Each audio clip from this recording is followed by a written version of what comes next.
Right. Hello and welcome to yet another exciting edition of the ReTHINK India Masterclass. Today we have with us Madam Seema Handa, Honorable Director of Eklavya School, Jalandhar. Madam is a graduate in psychology and economics and transcended to be a person of system design and programming and is a driving force behind Eklavya School, Jalandhar. Welcome to the show, ma'am. Thank you. Also, the spirit of the school, which says, Swayam Darshanam, Swayam Jyotiha, Swayam Margakaranam, is indicative of the entire spirit and persona of Eklavya, who outwitted the Pandu Prince Arjuna, and thus Eklavya School Jalandhar is committed to make winners of life. Ma'am, would you like to kindly throw some light on how your journey has transcended from being a person of psychology and economics and to systems design and programming, how you have steered through the entire operations of Eklavya School Jalandhar? Thank you, Surabhi, for having me. I'm Seema Handa, Managing Director of Eklavya Group of Institutions. It has been a very long and colorful journey.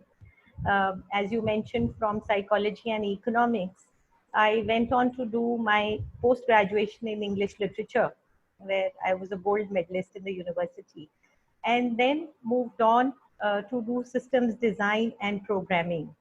The exposure that I got during my 2 years in the US was extremely mind-opening. It was a great learning experience, and gave me a big push on my journey.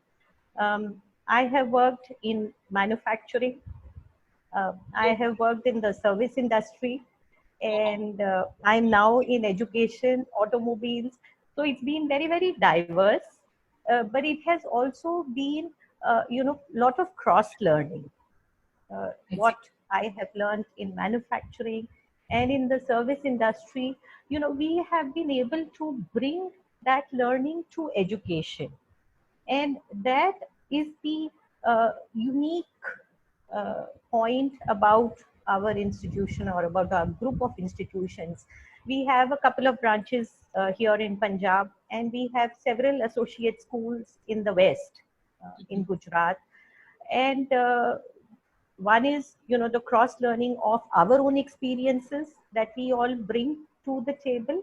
At the same time, there is a lot of interaction with the associate schools. That also enriches the entire teaching learning experience.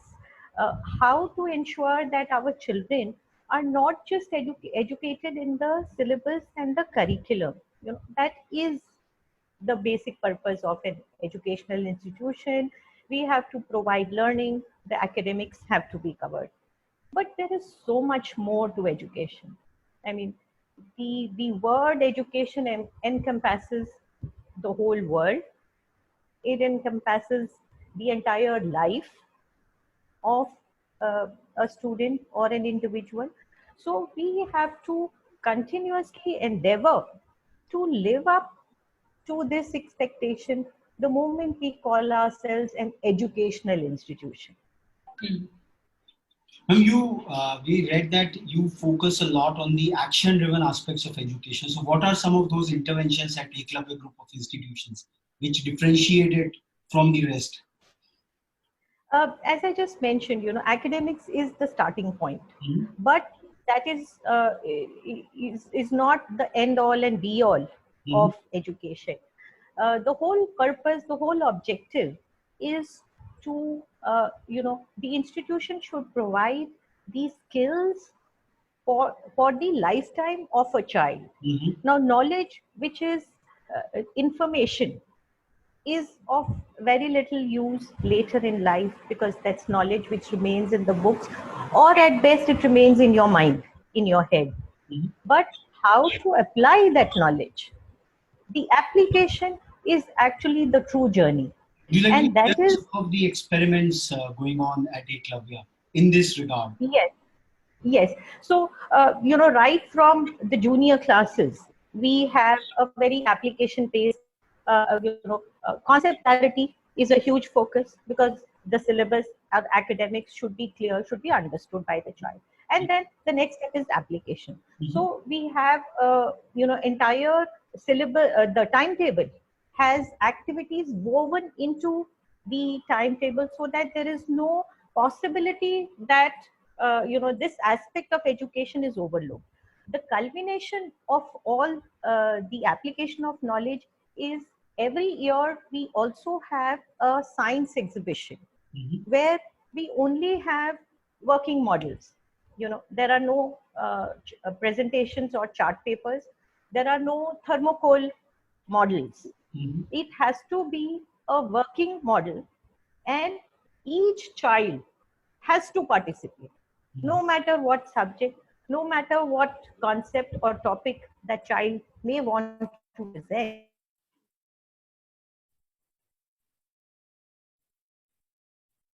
Presentation. So we invite all the parents, each parent, and we get such enthusiastic participation from the parents. The child in lower KG is making a presentation on floating and sinking.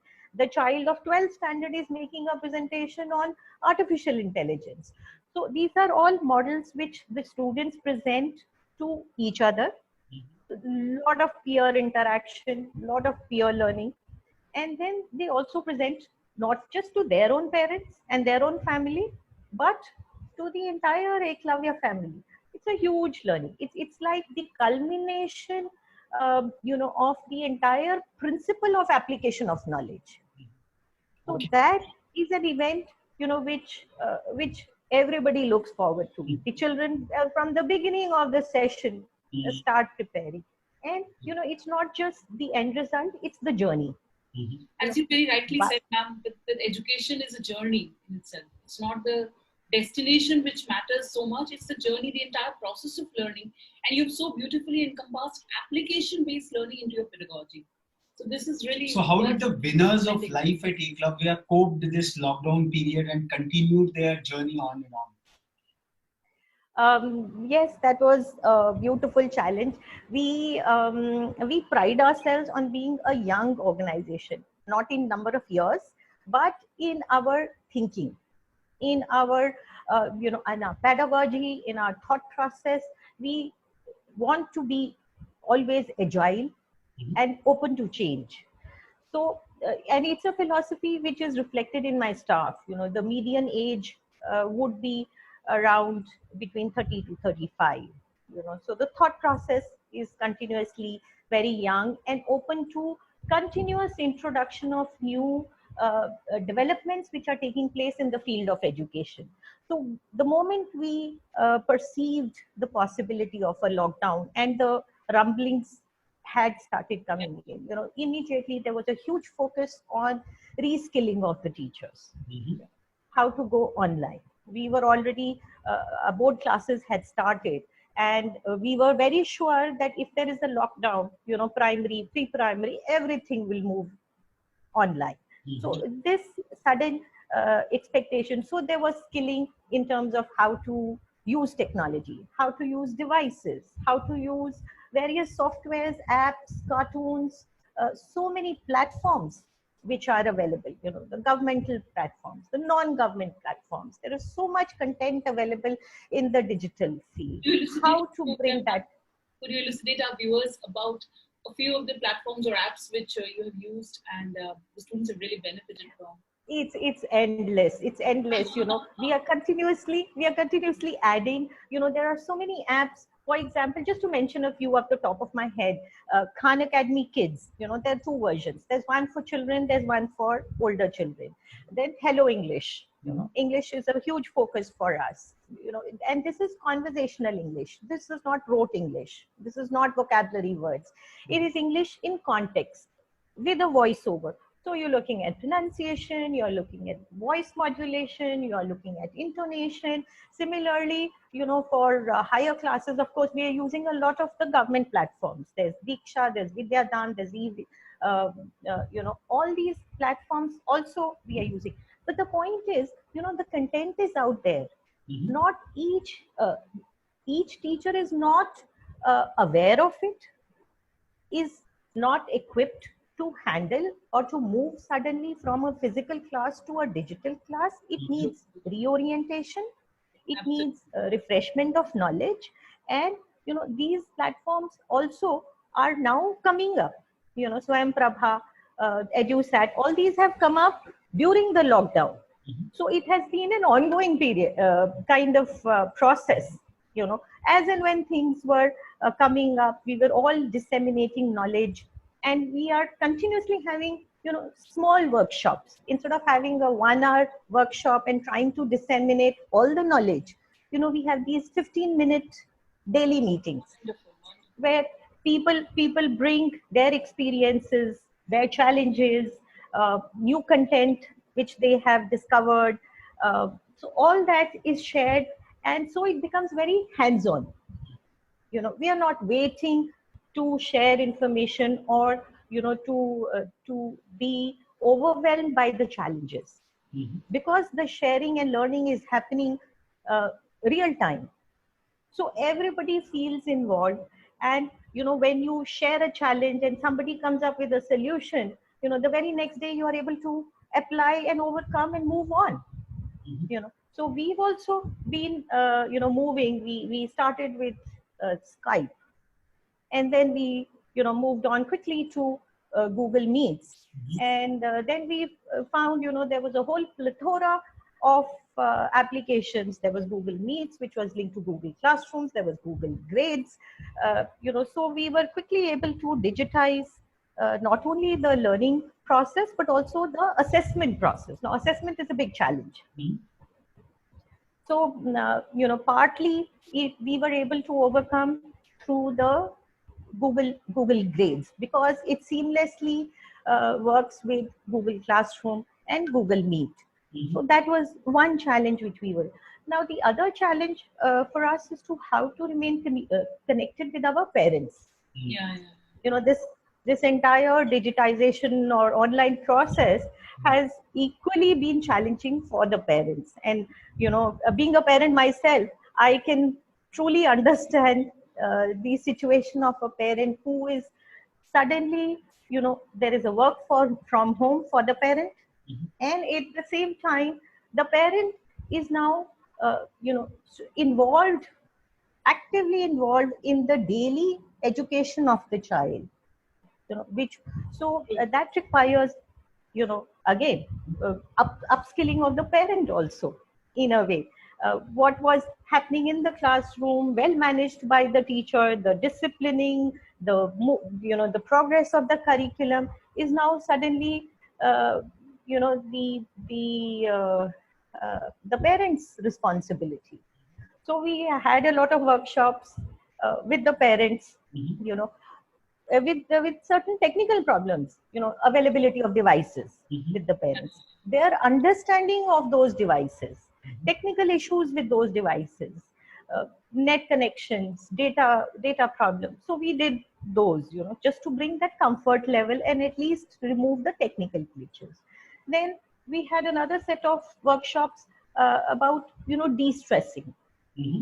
The parents, yes, it was not just the children. There was a lot of conflict at home because, either the children didn't want to study, there was disciplining issues, or if the student did study, then there were these concerns about long hours before devices, their health impacts. So all those challenges, we introduced a home period, at the beginning of the academics. The purpose was, let's connect, let the teacher connect with the students, have 15 minutes of deep breathing, a little meditation, some amount of yoga, change every day, have different activities in the morning. So get the children involved, get them moving, give them activities, small tasks to be done in the evening, so that they move away from the screen. Very important, ma'am, because as we see in the schools, when a child goes to a school, there's already an educational ecosystem in which he's just entering, and the programming is the bell goes, and then now it's English period, now it's a maths period, so it's programmed that way. But at home, it can be chaotic, and the child to focus and concentrate and to create that environment. And this is beautiful that you have a home period right in the beginning, and the teacher is connecting informally with the student, the parent, and the family as a whole. Like in medical sciences also, we have what we call the general physician or the Vaidya.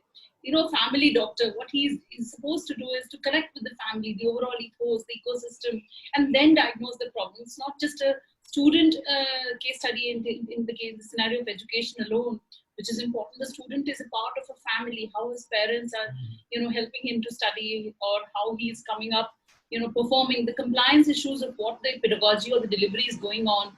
I think this is beautiful, really. How contented you are with this transformation. The school was running in a particular design, it all got disrupted all of a sudden, and then it was all transformed to a new design. So how contented you are as the driver behind this entire initiative? See, this disruption was unprecedented. No matter how technically, upgraded the school was, or technologically facilities were available, nobody was prepared for this. And the switch was so sudden. There was no time for any kind of preparation, and there was absolutely, day one you were in the physical class, and the day two you were in a digital class. So to that extent, I would say it was a huge challenge. We all had to pull together and overcome and ensure that the children or the students should be the least affected. Although I think we also at the same time wanted to highlight, we didn't want to cocoon the children. There is a distinction between ensuring that the children have minimum impact, but we didn't want to insulate them or cocoon them. This is once in a lifetime kind of event, but it's also a huge learning for these children if it is dealt with in the positive light. So to that extent, when you ask your question, are you satisfied? No, I'm not satisfied, because there is no end to what you can achieve or what you can strive to achieve. But it does open up so many possibilities. I'm telling my teachers and my parents and my students, look at this as an opportunity. It will happen only once in a lifetime. What can you learn from it? This is going to impact your entire life. So next time you are in a crisis, you know how to deal with it. You've been through it. What we read in books, what we talk about disaster management, about pandemics, would be one line in the textbook. You would not relate to it. But here you are living through it. You are going through it. You are seeing how adults in your environment are coping. You are understanding how the government is dealing with this crisis. 20 years hence, you will be in that position where you will be taking decisions. So you will have this entire learning, which these people are not fortunate enough to have. But you will have this experience, which you can apply to any kind of disaster, any kind of crisis. It may be personal, it may be a professional, it may be societal, it may be national, it could be international. And you would be the generation who would be able to handle it. Not just, in terms of decision making, but also in your psychologically, emotionally, spiritually, physically. Is the leader speaking yes. from the back to create real winners of life, to see an opportunity even in such a dastardly challenge. You can face any challenge in life moving forward. And this positive outlook, I think, is a real driving force, ma'am. I think thanks a lot for bringing it out in such a lovely fashion, because technological transformation is just one side of it. But the way you have rooted in the philosophical foundations of failures or challenges, this is something really transformational. So what do you think that out of this experimentation, out of this scoping out, what would be some of these elements Eklavya group of institutions plans to imbibe in the new normal? Uh, See, there's no going back. Mm-hmm. We should forget that, and there is no point in looking back. Mm-hmm. The whole process of learning is to look forward, to see what what changes can I be prepared for in the future. The whole purpose of education is to improve yourself, is to upgrade yourself, and for the future, right? So I have to unlearn whatever has happened, Mm-hmm. and I have to relearn the new normal, like you're saying. And the new normal is partly known, Mm-hmm. partly it is unknown, it is ambiguous. Mm-hmm. And that is the challenge. That is the whole purpose of education, to be prepared for something which is unknown, Mm-hmm. to be able to deal with it as it reveals itself, That's why as my future. Mm-hmm. you edu leaders are edu warriors on the field now. You are protecting the morale of the students, the children, the parents, the families. We have the warriors, the administrators, the doctors, and the police professionals. But then the edu leaders are doing such a great responsibility, such a great duty, that they're keeping up the morale and the educational entire mandate they're steering through ahead with fortitude, bravery, and wisdom. I think one very important thing Madam mentioned is an acceptance of VUCA, Yeah. the volatility, uncertainty, complexity, and ambiguity. I think with Ambiguity. the smile on the face and with the, I think, kind of a futuristic thought process, they are accepting that ambiguity is the new normal and we have to brave through. And this is the purpose of education. The kind of human endeavors just to control everything in a controlled circumstances doesn't prepare the kids for future. I think this is a very remarkable differentiation which Eklavya group of institutions under Madam's stewardship is certainly leading forward. Ma'am, would you like to enumerate a couple of specific use cases in which you are trying your students to overcome these ambiguous use cases? How it is being deployed in practice? The challenge is, the easiest thing is in a way, I'm not saying it's easy at all. In fact, my teachers have been, it's been a huge process of communication and interaction with the teachers, because they are the ones who are under a lot of stress. I would say the maximum impact has been on the teacher who has been suddenly pulled out of the comfort of a classroom Mhm. and told to implement the same quality of education Mhm. on the digital platform, and I would say under the keen scrutiny of the parent, because of the digital education, the parent is oftentimes equally involved, available during the classroom, and that becomes a challenge in itself. So I've been telling my teachers, you are, like you mentioned, Dr. Surabhi just mentioned, these you are the unsung heroes. There are the warriors, the doctors, the healthcare workers, but you are equally the heroes of this time, because you are upholding, you are protecting the most important segment of our population, our children.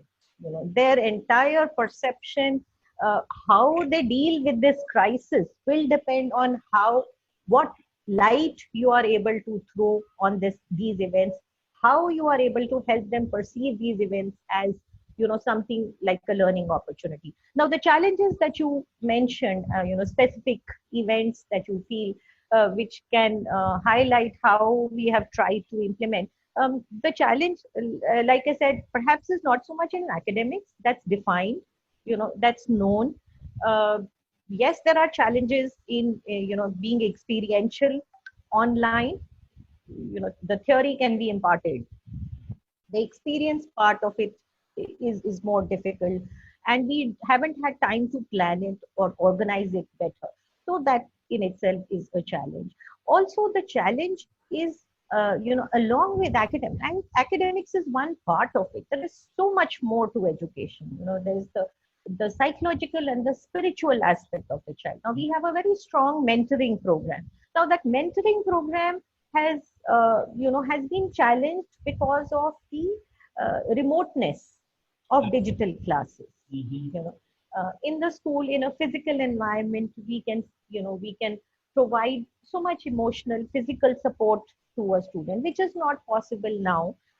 And also to hold the attention of a child, and there is no privacy. The child can feel that there is no more that privacy between the teacher and the student. So that hampers psychology. So that I feel is one of the challenges. How we have tried to overcome these challenges is, lot of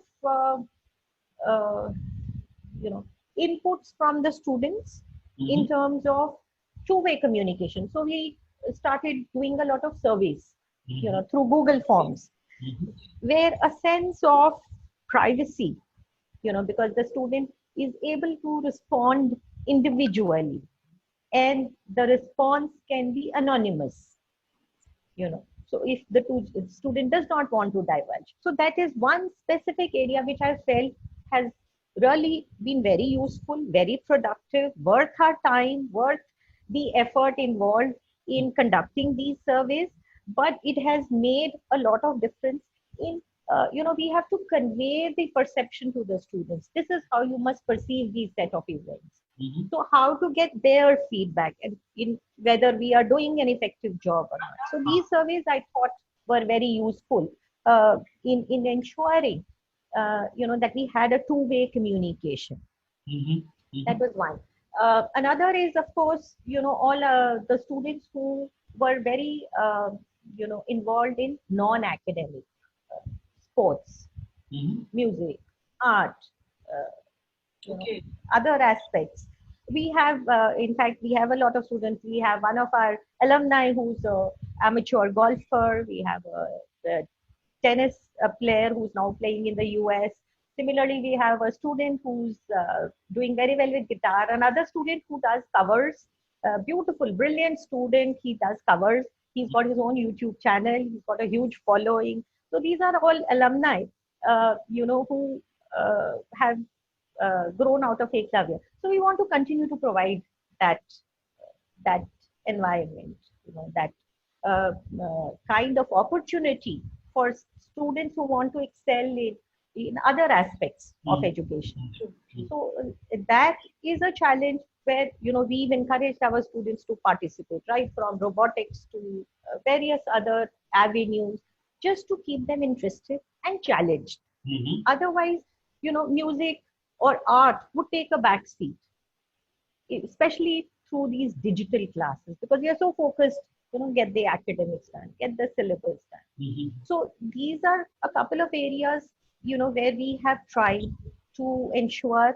Then another aspect that we are focusing on specifically are skills, life skills. Those are very important. And, we have brought in a specific focus that how are we going to challenge our students in terms of their confidence, in terms of their communication abilities, especially because now they are in a home environment. There is very little interaction, pure interaction.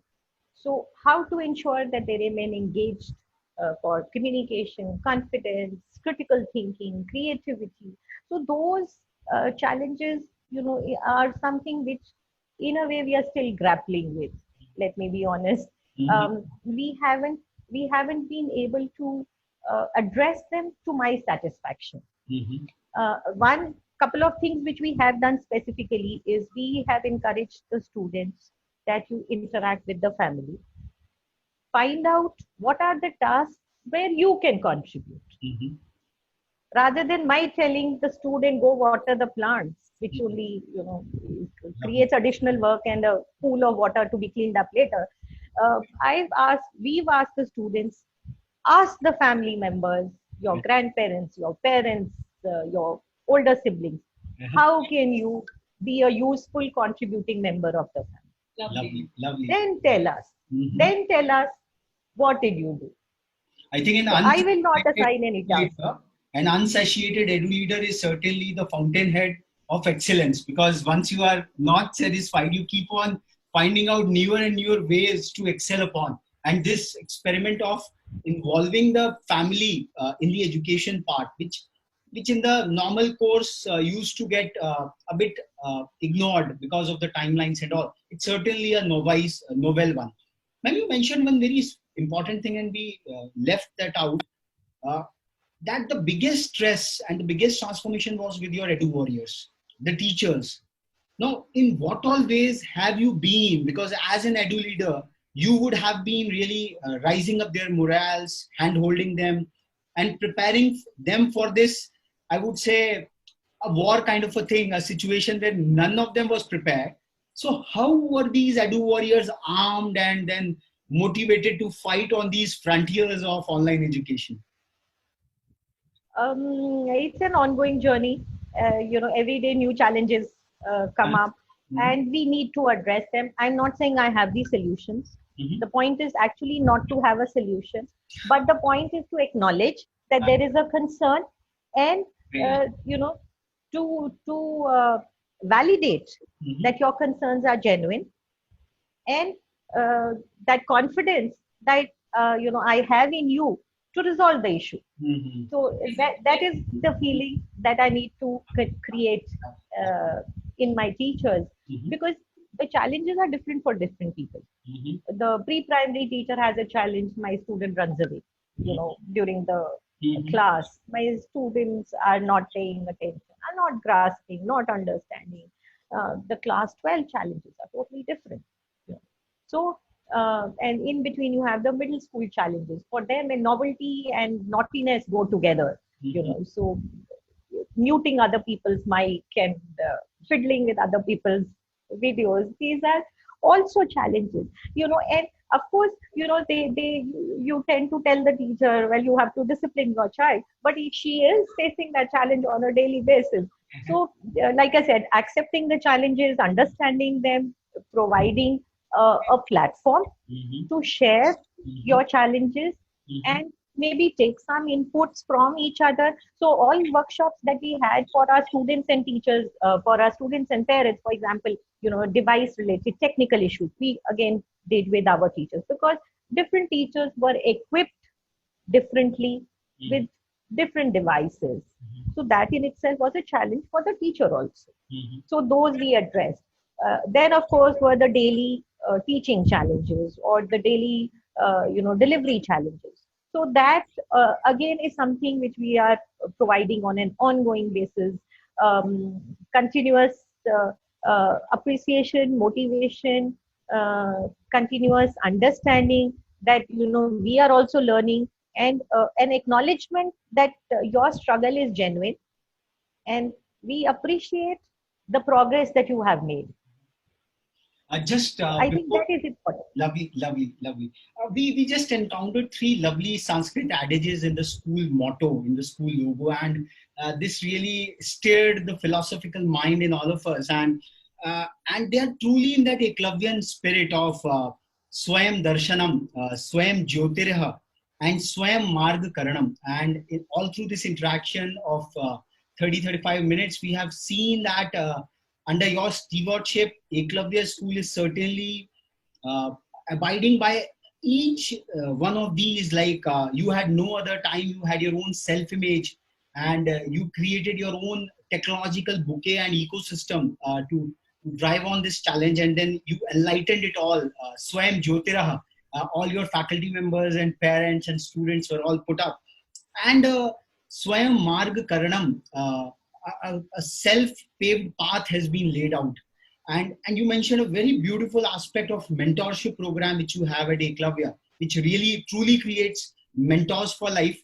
The true acceptance that challenges have to be accepted. A listening ear has to be given to your leaders, to your faculty. I think just a smiling and accepting face of a edu leader, it takes away all the frustration and challenge from the people over there. Who composed these all? When it was all inculcated in the Eklavya motto? This is our parting way question, because it seems that there is a profound philosophy, some real profound minds which are at work at Eklavya, the legacy over there. So our viewers would really like to know this fountainhead of wisdom and inspiration, which is really driving Eklavya. Um, See, the basic philosophy behind Eklavya's motto is that your potential, if you see our logo also, it is a statue of a boy carving himself out of stone. So the statue is itself carving, basically, it means that you are the maker of your own destiny. Mm-hmm. Your true potential is hidden within you, and only you can reveal that potential. Lovely, lovely. Education or your teachers Mm. or the institution are facilitators. Wow, wow, The wow. potential is within you and it is there within each child. Mm-hmm. It is for the child Mm-hmm. to recognize that potential Mm-hmm. and to bring it out. You Mm-hmm. know. So to that extent, along with I just wanted to mention that when we are talking about academics and co-curricular activities, we also have a structured happiness program. You know, Mm. uh, where this was again something which we were doing in the physical classroom, maybe not so effectively in the digital classroom, but we are continuing. And this is a structured happiness curriculum which is runs from nursery to 12th. So it is graded as per age and graded as per the potential of the children. And the entire year we because see, happiness is also, again, it is within you. It is not an external event or not an external journey, it's an internal journey. So we must open that to the children. Your happiness is within you, it is in your control. You have to discover your happiness. What makes you happy? Mm-hmm. That is your potential in life. That is what you have to achieve. That's your goal in life. So this logo was the entire philosophy was the philosophy designed by our principals, which is I mentioned we have associate schools in Gujarat. Okay, okay. It was a 2-year intensive uh, study, Mm-hmm. not only of the Indian education systems, especially in Europe, Mm-hmm. Norway, the Scandinavian countries, understanding their teaching pedagogy and their teaching philosophy, bringing it home, and then putting it in the Indian context, and then designing an entire education process around these various, our own ancient teaching philosophies, Mm-hmm. bringing in the Western thought process, and then, modernizing the concept in the current context. Mm-hmm. How would you impart education, meaningful education? So that was the philosophy behind this. Everything was a lot of thought and a lot of interaction, lot of research, lot of study has gone into this. And we are very fortunate, like I mentioned in the beginning, we are very fortunate to have this pool of thinking minds Mm-hmm. to sound off against. Mm-hmm. That keeps us continuously upgrading, updating, and upskilling ourselves, not to be content with what we have, but there's so much more still to be done. With your consent, permission, ma'am, we would like to show our viewers this lovely logo of Eklavya School Jalandhar. I would be just doing a screen share right away. And what strikes me, Dr. Sudi, is that at Eklavya, we have interviewed so many schools out there. As madam is enunciating, that this entire spirit is being lived and led in practice. At times, logos are just created with lofty words, wisdoms, some aphorisms from here and there. But being the edu leader, the way she has enunciated it, enlarged it, and uh, all through her programs, all through her interventions which she has made, I think it is being lived and led in real true spirit. And as our viewers can see that we make winners of life. This spirit in this short interaction is probably quite evident uh, at what is happening at one of the most beautiful cities up north in the state of Punjab, the city of Jalandhar. And with what poise and with so much of, I would say, smile on face and contentment. Absolutely. Things are being driven over there in Jalandhar, which is primarily a business city. Parents are mostly from business communities, so challenges become a bit more over there. Uh, so this is this lovely, brief, concise website of Eklavya, which gives a snapshot in just one view. And I just wanted the viewers to have a look at what Eklavya is doing out there. Thanks a lot, madam, for this lovely interaction and sharing your profound thoughts and action pointers over there. And certainly what you have written, that it's an action-driven school. And we wish you all the best for your futuristic frontiers of education. I think it's some of the real, true experiments are going out there. And our viewers would be really benefited from your experiments, experiences, and and uh, and they would be really adopting some of them in their own educational universes. And the team spirit with which Eklavya has marched forward, championed this COVID crisis. I would not say it's a crisis; it's more of an opportunity which you have transformed into. And I think it's coming from the personal leader per se, because you have not limited yourself from psychology and economics. You went on to computer science, systems design, and programming. So this, I think, this is a majestic jump. And as we say in our Indian tradition, that Acharya, one who leads by example. So thanks a lot, madam, for sharing your wonderful words with us, your actions with us. It was such a lovely interaction. Thank you very much. Thank you, ma'am. Thank you for having me. It was a wonderful opportunity to share some of our thoughts, part of our journey with Dr. Surabhi and yourself. So I'm glad for the opportunity. Thank you so much. Thank you. Thank you, ma'am.